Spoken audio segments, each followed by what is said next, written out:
55, 55 और 95 हर उम्र के लिए यकसा मुफीद। मफाद आम्मा का आलम बरदार। जरूर सब्सक्राइब करें, लाइक करें, शेयर करें और बेल आइकन प्रेस करना न भूलें। Rabbani the scholar YouTube channel.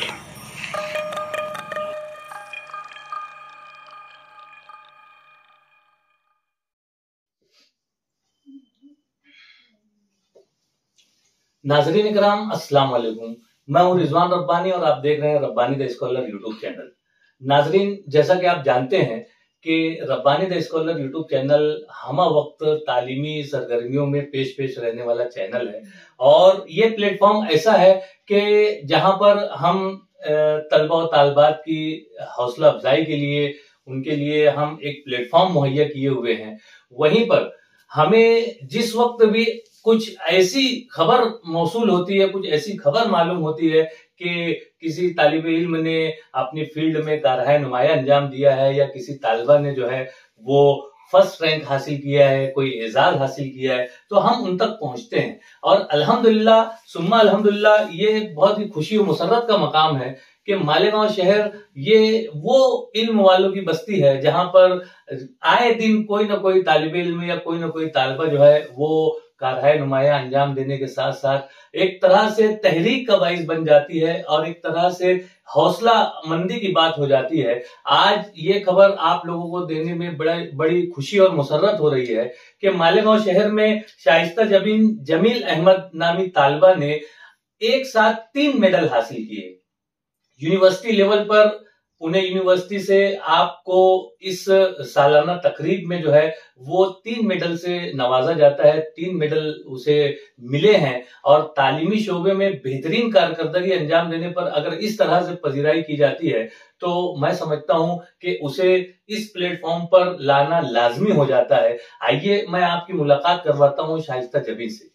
Shaista जबी, मैं सबसे पहले तो Rabbani the scholar YouTube channel की जानिब से आपको मुबारकबाद पेश करता हूं कि यकीनन आपने वो काम अंजाम दिया है जो आने वाली नस्लों के लिए और मौजूदा दौर में जो तलबा और तालबात एजुकेशन हासिल कर रहे हैं उनके लिए बहुत जबरदस्त बात हो जाती है। मैं अपनी जानिब से मुबारकबाद पेश करते हुए मैं जानना चाहूंगा कि आप कैसा महसूस कर रहे हैं कि आपको यूनिवर्सिटी की जो सालाना तकरीब है उसमें आपको मदऊ किया जाता है और एक साथ 3 मेडल से नवाजा जाता है, तो आपके क्या एहसासात हैं वो हमारे नाज़रीन को बताएं। सबसे पहले तो मैं अल्लाह रब्बुल इज्जत का बहुत बहुत शुक्रिया अदा करती हूँ। अल्लाहुम्मा लकल हम्द व लका शुक्र। जो भी चीजें हैं अल्लाह पाक, टैलेंट है या जो भी काबिलियत है ये अल्लाह पाक की तरफ से दी हुई है। अल्लाह पाक ने इस लायक बनाया कि मुझे at a time 3 gold medal मिले। तो सबसे पहले मैं अल्लाह रब्बुल इज्जत का बहुत बहुत शुक्रिया अदा करती हूँ। उसके बाद मेरे वालिदैन जो मुझे हर लेवल पर सपोर्ट किए, मुझे तमाम चीजें प्रोवाइड किए और मेरे खानदान के तमाम अफराद, मेरे चाचा, मेरे कजिन, मेरी बहनें, इन सब का रोल इसमें शामिल रहा है। ये तो बहुत ही अच्छी बात है कि जहां पर हमारी खुद की अपनी मेहनत होती है, हम अपनी मेहनत से कोई मकाम पाते हैं, लेकिन जो हमारे घर वालों का जो सपोर्ट होता है, जो हमारे असातिज़ा किराम का सपोर्ट होता है, जो हमारे जो घर के जिम्मेदारान का, सरपरस्त हज़रात का जो सपोर्ट होता है, वो यकीनन हमारी बहुत हर गांव पर मददगार साबित होता है। और इसी बात का इजहार यहाँ पर किया शाइस्ता जबी ने। मैं शाइस्ता आपसे ये पूछना चाहूंगा कि आपको एक साथ 3 मेडल मिले, तो कौन कौन सी कैटेगरी में आपको ये मेडल मिले हैं वो भी जरा हमारे नाज़रीन को बताएं। पहला जो गोल्ड मेडल है वो university first ranker physics, overall 900 colleges में मुझे फिजिक्स डिपार्टमेंट में पहला रैंक मिला। एक गोल्ड मेडल उसके लिए है। दूसरा जो गोल्ड मेडल है वो एकेडमिक एक्सलेंस का मीन्स, यानी आप 10th में, 12th में, graduation level, FY, SY, TY, overall academic result में अगर आप टॉप किए तो वो रिजल्ट वेरीफाई करने के बाद यूनिवर्सिटी ने इसका वो दिया। थर्ड जो है ये बहुत सारे कॉम्पिटेटिव एग्जाम्स होते हैं। आमतौर पर अपने मालेगांव में रुझान है बच्चे कॉम्पिटेटिव एग्जाम में शिरकत नहीं करते हैं, तो कॉम्पिटेटिव एग्जाम्स जैसे मैं दी हूँ 7th में स्कॉलरशिप का एग्जाम दी हूँ, इसके अलावा MTS दी हूँ, महाराष्ट्र टैलेंट सर्च एग्जाम, इसके अलावा TT है और भी बहुत सारे कॉम्पिटेटिव एग्जाम्स में शिरकत की हूँ। कीमियाड है ग्रेजुएशन लेवल पर, तो उन सब में मेरिट में मैं आई थी। तो उसके जो सर्टिफिकेट है वो वेरीफाई होने के बाद ये गोल्ड मेडल उसका मिला है कि ये कॉम्पिटेटिव एग्जाम्स के लिए। क्या बात है। तो ये 3rd मेडल इसके। ये यकीनन बहुत ही अच्छी बात बताई है यहाँ पर शाइस्ता ने, और हमारे जो नाजरीन में हमारे जो तलबा तालबात है उनके लिए भी एक तरह से ये एक मिसाल बन गई है, और एक तरह से उनको ये रास्ता बता रही है शाइस्ता कि आप अपने एजुकेशन के दौरान आप बिल्कुल भी खामोश ना बैठे, आप अपनी निसाबी सरगर्मियों को जारी रखें, वहीं पर आप पैरेलल में जो है गैर निसाबी सरगर्मियों में जितने भी आपको कोई मुकाबले के लिए बुलाया जाता है या कहीं पर कोई एग्जाम के लिए आपको मदऊ किया जाता है, कोई मौका फराहम करता है, तो यकीनन आपको वो चांस लेना चाहिए। और अगर आप चांस लेते हैं, अगर आप मेहनत करते हैं, आप जिद्दोजहद करते हैं, तो यकीनन इस तरह के रिजल्ट जो है वो हमारे सामने आते हैं कि आपको 3-3 मेडल से नवाजा जाता है, और वो भी प्लेटफॉर्म ऐसा कि 900 कॉलेजेस को चलाने वाली जो यूनिवर्सिटी है, सावित्रीबाई फुले यूनिवर्सिटी, जो महाराष्ट्र की टॉप यूनिवर्सिटी में शुमार की जाती है, ऐसी यूनिवर्सिटी के कन्वोकेशन प्रोग्राम में और वहां पर मौजूद तमाम मुअज़्ज़िज़ीन के हाथों से ये पजीराई होती है, ये यकीनन न सिर्फ शाइस्ता के लिए बल्कि उसके खानवादे के लिए, उसकी स्कूल के लिए, उसके सारे डिपार्टमेंट्स के लिए और पूरे शहर के लिए बड़े फख्र की बात है, बहुत ही एजाज की बात है। मैं इस मौके पर एक मरतबा फिर शाइस्ता को मुबारकबाद पेश करता हूं। मैं चाहूंगा शाइस्ता कि आप हमारे नाज़रीन को बताएं कि आपका ताल्लुक किस खानवादे से है और आपके जो खानदान के लोग हैं उन्होंने किस तरह से आपकी जगह पल पल रहनुमाई की है, वो हमारे नाज़रीन को बताएं। जैसा कि मैं बताई हूँ कि मैं इस्लामपुरे की रहने वाली हूँ। मेरे जो दादा है वो हाजी बदरुद्दोजा के नाम से जाने जाते थे, और मेरे वालिद साहब जो है जमील अहमद यौन बरोकर थे। पिछले रमजान में उनकी डेथ हो गई, तो अभी फिलहाल वो हमारे दरमियान नहीं है। तो मेरे वालिद ने मुझे, मेरे दादा दादी वो लोग भी बहुत सपोर्ट करते थे सब चीजों में। मेरे दादा मोटिवेट करते थे, मराठी सीख, ये कर वो कर, यानी मेरे दादा का बहुत ज्यादा सपोर्ट रहा। उसके बाद मेरे वालिद भी बहुत सपोर्ट करते थे, कोई भी कहीं भी कोई दिक्कत आती थी, कहीं कोई सफर में जाना है या कहीं कोई प्रोग्राम में जाना है या फिर कोई ऐसी चीज यानी सीख रहे हैं वहां पर जाकर घर पे अवेलेबल नहीं है, तो मेरे वालिद कहीं से भी उसका इंतजाम करने की कोशिश करते थे।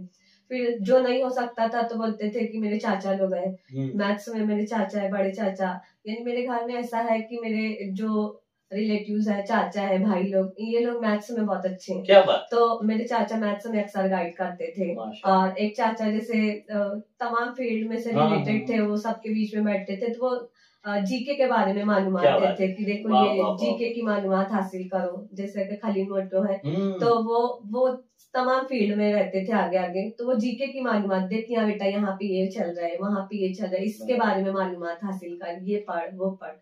तो ऐसे फैमिली के हर मेंबर ने सपोर्ट की है। यकीनन ये जो माहौल है, ये माहौल बहुत कम घरों में नजर आता है। आमतौर से होता यह है कि वालिदैन और हमारे सरपरस्त जो है वो माश के जरूरत के तहत जो है वो बाहर निकल जाते हैं और घर में मौजूद जो तालिबान इल्म है, जो बच्चे हैं, उन पर उनकी नजर नहीं जा पाती, और तलबा जो है अपने तौर से अपने असातिज़ा से मिलकर और उन्हें जहां से मवाद मिलता है वो अपनी कोशिश में सरगर्दा रहते हैं। लेकिन अगर इस तरह का माहौल हमारे हर घर में हो जाए कि वालिदैन और सरपरस्त जो है वक्त निकालें, जहां वो अपनी जरूरियात की तकमील करने के लिए जो बाहर होते हैं, वो जब घर में आए तो जरूर वो अपने बच्चों को लेकर बैठे और उनसे बात करें। उनको जिस तरह से शाइस्ता को उसके चाचा जो है जीके की मालूमात दिया करते थे, कुछ लोग जो है उसे मैथमेटिक्स समझा रहे हैं, तो इस तरह से अगर एक माहौल घर में बनाया जाए और 1-2 घंटा अगर वक्फ कर दिया जाए घर के लिए, घर के बच्चों के लिए, तो यकीनन इस तरह के शाहकार रिजल्ट जो है वो सामने आते हैं। ये बहुत ही अच्छी बात बताई यहाँ पर शाइस्ता ने।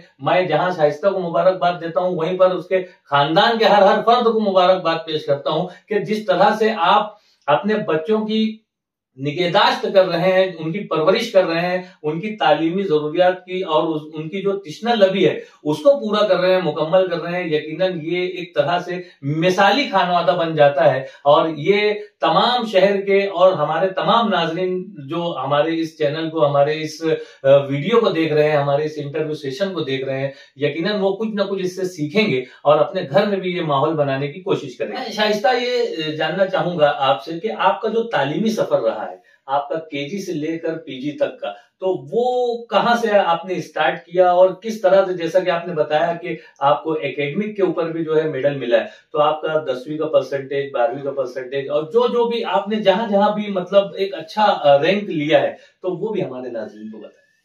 मैं KG to up to graduation level मैं JT अदारे से की हूँ।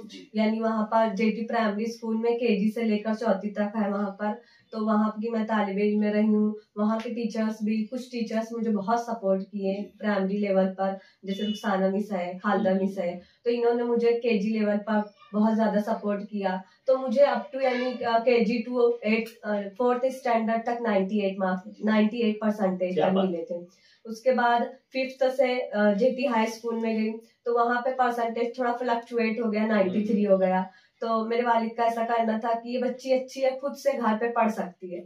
लेकिन मेरे भाई का ऐसा कहना था, जो मेरा भाई अभी फिलहाल तौसीफ इकबाल है, ये भी ऑन ब्रोकर है, तो उनका कहना था कि ये 98 परसेंटेज वाली बच्ची कैसे 93 पर आ गई। तो वो मेरे भाई ने उस वक्त, माशी कंडीशन इतनी अच्छी नहीं थी, तो मेरे भाई ने उसकी ईदी जो आती है वो जोड़कर मुझे रहबर कोचिंग क्लासेस में डाला। जैसा कि रहबर का टैग है, पत्थर लाइए हीरा ले जाइए, तो ये टैग की वजह से मेरा भाई डाला कि इसका परसेंटेज अच्छा हो, तो उसने मुझे रहबर में डाला। वहाँ के टीचर्स भी बहुत अच्छे मिले, मोटिवेट किए, तो मुझे वहां से भी बहुत सारी नॉलेज मिली। फिर 9th में मैंने खुद से स्टडी की, कुछ मेरे चाचा लोग से गाइडेंस ली, तो मेरा 9th में 95 परसेंटेज आया। फिर 10th में JT में ही कोचिंग क्लासेस थी, बाहर कोचिंग क्लासेस नहीं लेता था, तो मैं वहीं कोचिंग पढ़ी, तो उस वक्त मेरा 85 परसेंटेज आया था। तो उस वक्त मैं JT स्कूल में टॉपर थी, फर्स्ट रैंक मुझे मिला था। फिर 11th में 96 परसेंटेज आया। फिर 12th में भी मैं टॉप की हूँ मालेगांव में, जिसमें 85 परसेंटेज। फिर उसके बाद मेरा ग्रेजुएशन लेवल स्टार्ट हुआ, तो ग्रेजुएशन लेवल में अबुल हसन अंसारी सर जो TY में, वो बहुत सपोर्ट किए, वो बहुत अच्छा प्लेटफॉर्म मुहैया करते हैं, बुक जिस लाइब्रेरी से बुक अवेलेबल है, और कोई भी गाइडेंस वो बहुत अच्छा प्रोवाइड किए। प्रोफेसर रजी सर है, तो इन्होंने बहुत मोटिवेट किया। तो मैं उस वक्त मेरा 2011 में मैं ये BSc में टॉप की थी, मेरा 92 परसेंटेज आया था। तो उस वक्त ऐसा था कि मुझे बाहर जाना था, MSc क्योंकि मालेगांव में था नहीं फिजिक्स से, और मैं फिजिक्स से स्पेशल ली थी, तो मेरे सर लोग यानी मुझे प्रमोट किए कि आप जाइए पुणे यूनिवर्सिटी। उन्होंने कहा आपका स्कॉलरशिप बेसिस पे हो जाएगा, सिर्फ 50 रुपये में फॉर्म मिलेगा। लेकिन मेरे घर ऐसा था, मेरे दादा लड़कियों को बाहर नहीं अलाउ करते, तो बोले जो पढ़ना है JT में पढ़ो। तो फिर मैं JT में हारून अंसारी अदारा है वहां पर BEd करने लगी।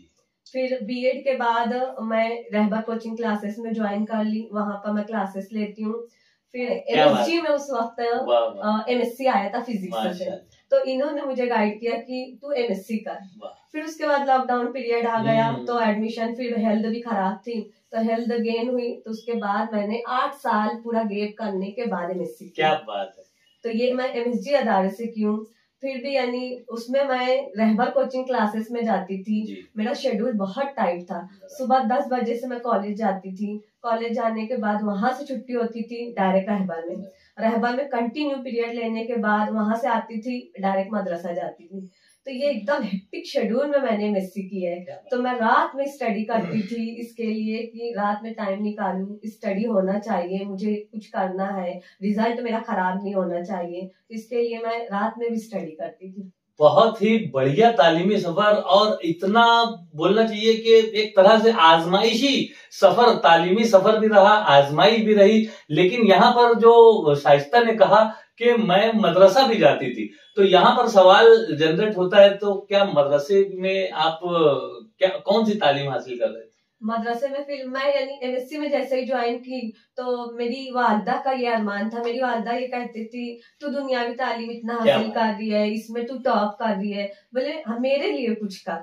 तो मेरी वालदा का ये था, मेरे वालिद शो ऑफ नहीं करते थे, उनका भी मकसद था, लेकिन मेरी वालदा बोली मेरे लिए तू कुछ कर। तो मैं बोली क्या करना अम्मी? तो मेरी अम्मी बोले कि तू, मैं चाहती हूँ तू हिफ्ज कर। माशाल्लाह। तो मैं बोली हिफ्ज इतना मुश्किल अम्मी, उसके लिए इतना टाइम लगता है, मेरे पास इतना टाइम नहीं है, मैं कैसे करूँ पढ़ूंगी। तो मेरी अम्मी बोले तू एक एक आयत याद कर, लेकिन कम से कम मेरे लिए तू हिफ्ज क्लास ज्वाइन कर। तो मेरी वालिदा के कहने पे मैंने हिफ्ज क्लास ज्वाइन। देखिए, एक बात से समझ में आता है कि यहाँ पर जहाँ मैंने केजी से पीजी तक तालीमी सफर की रुदात जाननी चाहिए थी, वहीं पर ये भी खुलकर आता है कि आप यहाँ पर शाइस्ता जो है वो हिफ्ज भी कर रही हैं माशाल्लाह। यकीनन वो हिफ्ज भी मुकम्मल होगा और हमारी दुआएं हैं, हमारी नेक ख्वाहिशात उनके साथ कि जिस तरह से असरी तालीम में उन्होंने 3 मेडल हासिल किए हैं, यकीनी तौर पर दीनी तालीम में भी आपको मेडल से नवाजा जाएगा। और यकीनन अगर जिंदगी में मेडल नहीं मिला तो आखिरत में मेडल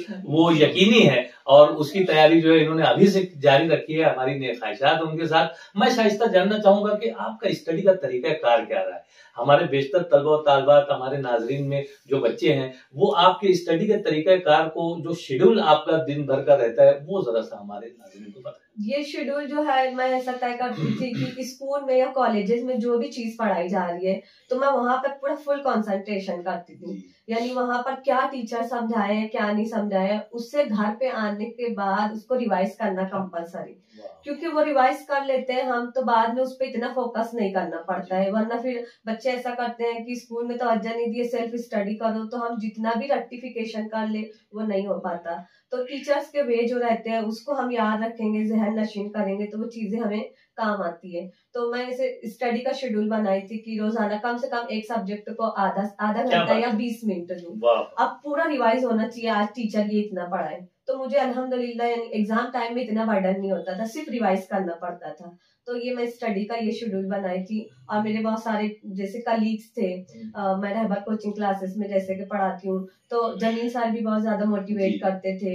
और हमारे बहुत सारे टीचर्स हैं जैसे आबिद सर थे, तो ये लोग इंग्लिश में जैसे टीटी एग्जाम है, टीटी एग्जाम को अभी कितना ज्यादा गवर्नमेंट वो बनाई है कि उसको कंपलसरी पास आउट करना है।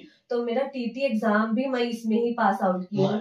तो टीटी एग्जाम में जैसे 5 सब्जेक्ट होते हैं, इंग्लिश है, उर्दू है, साइकोलॉजी और अपने स्पेशल सब्जेक्ट। मुझे मेरे स्पेशल सब्जेक्ट पे तो महारत थी, लेकिन अब इंग्लिश और उर्दू से कट ऑफ हो गए थे। तो मेरे ये कुछ कलीग्स जो हैं जैसे आबिद सर स्पेशली, वो इंग्लिश के लिए बहुत गाइड किए, अल्लाह पाक उनको जज़ाए खैर दे। फ्री ऑफ कॉस्ट उन्होंने ट्रेनिंग दी, तो मैं टीटी भी क्रैक कर चुकी हूँ और टैट भी क्रैक की। फिर टैट की बेसिस पे मेरा सिलेक्शन भी हो गया। 2017 में भी मुझे गवर्नमेंट जॉब मिली। अभी फिलहाल गवर्नमेंट जॉब मिली 40 गाँव की, लेकिन मेरे घर में जैसा कि रुझान है, बाहर नहीं भेजते हैं, तो नहीं जाने दिया गया जॉब के लिए। बहरहाल हर काम में मसलियत होती है। यकीनन कोई ना कोई अच्छा आपके लिए कोई और अच्छा मकाम जो है यहाँ पर मौजूद है, इसलिए आप जो है वहां पर नहीं जा पा रही हैं। बहुत ही अच्छा स्टडी का तरीकाकार यकीनन हमारे नाजरीन को अगर सीखना हो तो शाइस्ता की बातों से जो है वो सीखा जा सकता है। मैं ये जानना चाहूंगा शाइस्ता कि जिस तरह से अभी आपको 3 मेडल मिले, ये एक बेहतरीन अचीवमेंट है, आपकी जिंदगी का यादगार लम्हा है, यादगार पल है। तो इसमें जो आपका जो पूरा तालीमी सफर आपने बयान किया, तो इसमें भी मजीद कुछ अचीवमेंट्स, कुछ अवार्ड्स या कोई इनामात जो है मिले होंगे? हाँ, मुझे KG to 4th स्टैंडर्ड, तो मुझे हर स्टैंडर्ड में प्राइज मिले हैं। मेरे पास प्राइज के बहुत सारे अंबार लगे हुए हैं। अच्छा। जैसे JT में आमतौर पे वो हॉट पॉट दिया जाता है और पैसे दिए जाते हैं, तो अल्हम्दुलिल्लाह वो सब चीजें हैं। फिर उसके बाद सब ये मेडल आते हैं, ट्रॉफीज आती है, तो हर स्टैंडर्ड में ट्रॉफीज मिली। यानी जिस स्टैंडर्ड में गई उस स्टैंडर्ड में जो भी प्राइज थे अल्हम्दुलिल्लाह वो प्राइज मुझे मिले हैं। और जैसे 10th में मैं पास आउट हुई थी, तो उस वक्त स्कूल में सम्मान करने के लिए बुलाए, तो मुझे चांदी का मेडल दिए थे स्कूल वालों की तरफ से। और एक बैंक वाले उस वक्त टॉपर्स बच्चों का सम्मान करते थे, वहां से भी कुछ अमाउंट मिले और सत्कार वगैरह किया गया। 12th में किया गया। तो ऐसे प्राइस की तो बहुत सारे अंबार लगे हुए हैं, उनको अभी फिलहाल मेंशन करने के लिए मुझे सोचना पड़ेगा। बहुत बहुत अच्छा जवाब दिया आपने। यकीनन ये इतनी बात भी हमारे नाज़रीन के लिए काफी हो जाती है कि हमें हर साल कहीं ना कहीं से कुछ ना कुछ प्राइज जरूर मिलना चाहिए। अगर हम जिस शोबे में, जिस फील्ड में भी काम कर रहे हैं, चाहे हम तालिबे इल्म है, तो हमारा ये एम होना चाहिए कि साल के आखिर तक हमें किसी न किसी मुकाबले में, किसी न किसी इम्तिहान में जो है हमें जो है एक तरह से इनाम मिलना चाहिए और हमारे वालिदैन का और हमारे खानदान का, हमारी स्कूल का, हमारे असातिज़ा का नाम रोशन होना चाहिए। इस तरह का अगर मतमे नजर लेकर हमारे तलबा स्टडी करें तो यकीनन इस बात से भी बहुत कुछ सीखा जा सकता है। मेरा अगला सवाल आपसे ये है कि जो माहौल मौजूदा दौर में चल रहा है और जिस तरह से आपने अपना तालीमी सफर यहाँ पर मुकम्मल तो नहीं बोलेंगे, मतलब चल रहा है आपका तालीमी सफर और आप एक तरह से दर्स व तदरीस से भी वाबस्ता हैं, तो मौजूदा दौर में जो माहौल है और जो हमारी कौम का जो एक तरह से जो पिछड़ रही है तालीम से, तो इस ताल्लुक से आप क्या कहना चाहेंगे? इस ताल्लुक से मैं ये कहना चाहूंगी, आज जो है मोबाइल जो है ये बहुत ज्यादा आम हो चुके हैं। मोबाइल डिजाइन करने वाले, जैसे हमें मालूम है एक यहूदी था, उस यहूदी ने अपने बच्चों को तक मोबाइल नहीं दिया, लेकिन आज हमारे मुसलमान बच्चों के लिए मोबाइल एक लत बन गई है। बच्चों का ज्यादातर टाइम मोबाइल पर स्पेंड होता है, तो मोबाइल की बजाय अगर बच्चों को घर में तालीमी मौके, किताबी मुहैया की जाए, वालिदैन उनको सपोर्ट करें, तो वो टाइम जो है ये मोबाइल की लत छुड़वा देगी। और दज्जाली फितना जब आएगा तो वो तो मोबाइल्स की ही मदद से आएगा, उसमें जो भी चीजें हैं, म्यूजिक है, ये है।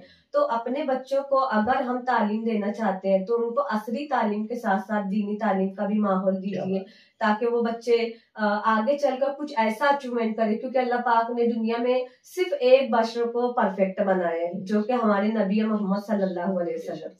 नॉन मुस्लिम मानते हैं कि ये जो आइंस्टाइन है वो भी बहुत ज्यादा टैलेंटेड थे, तो हमारे नबी हम उनकी उम्मत है, हम उनके तरीकाकार को फॉलो करेंगे तो हम भी परफेक्ट बन सकते हैं। तो अपना आइडियल किसी दूसरे को बनाते हुए, फिल्मी स्टार्स को या किसी दूसरे को बनाते हुए, हम हमारे नबी को अगर अपना आइडियल बनाते हैं और हमारे नबी की जिंदगी को अगर हम अपने सामने रख के स्टडीज करते हैं, तो इंशाअल्लाह मुसलमान बच्चों को कहीं भी कोई भी हार का सामना नहीं करना पड़ेगा, उनकी हमेशा फतेह होगी। तो ये मेरा ये मैसेज है कि बच्चों को ज्यादा से ज्यादा दीनी और असली दोनों तालीम में वालिदैन सपोर्ट करें, ना कि मोबाइल सपोर्ट करें। यकीनन बहुत ही अच्छी बात बताई, और एक मुअल्लिमा होने के नाते जिस अंदाज से आपने यहाँ पर गुफ्तगू की है, वो यहाँ पर असातिज़ा भी इस बात को महसूस कर सकते हैं कि जहां पर एक ट्रेंगल होता है तो एक मुअल्लिम ऊपर और एक साइड में तलबा और तालबात और एक दूसरे साइड में वालिदैन और सरपरस्त, तो यकीनी तौर पर इन तीनों का काम जो है वो बहुत जरूरी है। और अगर कोई भी एक कोना कमजोर पड़ता है तो तालिबे इल्म जो है वो बुरी तरह से जिंदगी में नाकाम होता है, और जिंदगी में नाकामी जो है वो अपनी आखिरत की नाकामी साबित हो जाती है। तो गुजारिश यही है, हमारे ऐसे इंटरव्यूज से अगर हम कुछ तलबा और तालबात में कोई बेदारी पैदा कर सकें तो हम भी अपने आप को कामयाब समझते हैं कि इसी तरह से जो है हम अपने समाज और माशरे में जो है तालीमी बेदारी की लहर को परवान चढ़ाने की एक हल्की सी कोशिश कर रहे हैं, और जिसमें हम कुछ हद तक कामयाबी महसूस कर रहे हैं। मैं बहुत मुबारकबाद पेश करता हूं, यहाँ पर शाइस्ता के चाचा और उनके भाई भी बैठे हुए हैं। आइए एक एक जुमला हम उनसे भी जानना चाहेंगे कि उनके क्या एहसासात हैं, वो कैसा महसूस कर रहे हैं कि एक बहन जो है वो इस तरह से इतना जबरदस्त अचीवमेंट हासिल की हुई है। तो आप क्या कहना चाहेंगे? बिस्मिल्लाहिर्रहमानिर्रहीम। सबसे पहले अल्लाह का बेहद शुक्र है कि हमारे बहुत फख्र की बात है, हमारी बहन इतने बड़े मकाम हासिल किया, उन्होंने अवार्ड हासिल किया, मेडल हासिल किया, और बचपन से हमने उसको देखा है कि उसने वक्त का इस्तेमाल बहुत सही किया। क्या बात! वक्त का इस्तेमाल जो करेगा कामयाबी उसको मिलेगी। कामयाबी का कोई शॉर्ट फॉर्म नहीं है, उसके लिए सिर्फ मेहनत और सिर्फ मेहनत है। और इसकी जीती जाती एग्जाम्पल मेरी बहन है। बचपन से मैंने उसको सिर्फ मेहनत करते ही देखा है और उसका फल उसको मिल के रहा है। लेकिन आज की जो देखा जाए आसपास में, तो बच्चों के अंदर तो तलब और तड़प खत्म हो चुकी है। अगर वो तड़प वापस आ जाएगी कि हमें माँ बाप का सर ऊंचा करना है, भाइयों का सर ऊंचा करना है, तो इंशाल्लाह कामयाबी उनके रास्ते पर इंतजार कर रही है। यहाँ पर शाइस्ता के जो खानवादे के लोग हैं, जो उनके चाचा वगैरह यहाँ पर मौजूद हैं, आइए हम उनके भी तासुरात जानते हैं कि चंद लफ्जों में आप भी बयान करें कि आपकी भतीजी जो है वो पूरे शहर में जो है चमक रही है, और न सिर्फ शहर में बल्कि जिलाई और रियासती लेवल पे भी उसके नाम का डंका बज रहा है। तो आप कैसा महसूस करते हैं? बिस्मिल्लाहिर्रहमानिर्रहीम। ये हमारे खानदान के लिए और हमारे शहर के लिए बाइज्जत फख्र की बात है कि हमारी बच्ची ने अपनी मेहनत से यहाँ तक का मुकाम हासिल की कि हमारा फैमिली बैकग्राउंड वो है नहीं पढ़ा लिखा जी। हमारा जो बचपन का है सब हम लोग लूम चलाने वाले। हमारे कुछ बच्चे लोग आज है, ये पढ़ी लिखी है, मेरा एक बच्चा जो है टीचर है माशाल्लाह। तो अब आज जो है ये एजाज जिसने हासिल किया है, ये हमारे लोगों का सबसे बड़ा मुकाम अदा किया है अल्लाह ताला ने। इससे ज्यादा हम लोग क्या बोलेंगे, वो हमारा सर फक्र से ऊंचा कर दिया। सबसे बड़ी कमी महसूस ये हो रही है कि जिसने इनको बनाया है वो आज हमारे बीच में नहीं है। तो हम उनको बहुत मिस कर रहे हैं, बहुत याद कर रहे हैं। आज वो होते तो ये इतना मुकाम देख के वो बहुत खुश होते।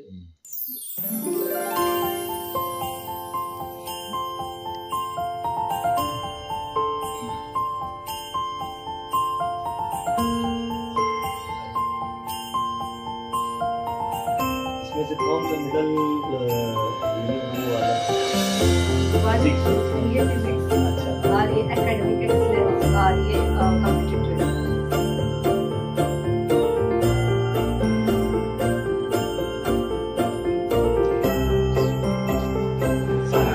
और 95 हर उम्र के लिए यकसा मुफीद।